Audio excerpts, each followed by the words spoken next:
ఇక రాజస్థాన్ లో ఘోర ప్రమాదం జరిగింది. చురు జిల్లా రతన్ ఘోర్ దగ్గర ఇండియన్ ఎయిర్ ఫోర్స్ కు చెందిన ఫైటర్ జెట్ విమానం కుప్పకూలింది. ఈ ప్రమాదంలో పైలట్ మృతి చెందగా మరొకరు తీవ్రంగా గాయపడ్డారు. అయితే ఘటనా స్థలిలో సహాయక చర్యలను వేగవంతం చేసిన పోలీసులు బాధితుడిని స్థానిక హాస్పిటల్ కు తరలించారు.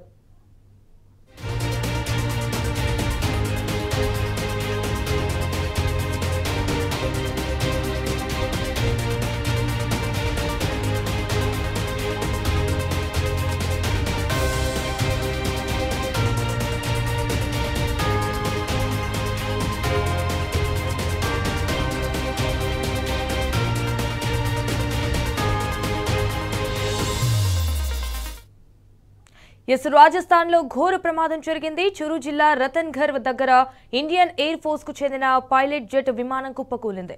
అయితే ఈ ప్రమాదంలో పైలట్ మృతి చెందగా మరొకరు తీవ్రంగా గాయపడ్డారు. ఘటనా స్థలిలో సహాయక చర్యలను వేగవంతం చేసిన పోలీసులు ఇటు బాధితుడిని స్థానిక హాస్పిటల్ కు తరలించారు.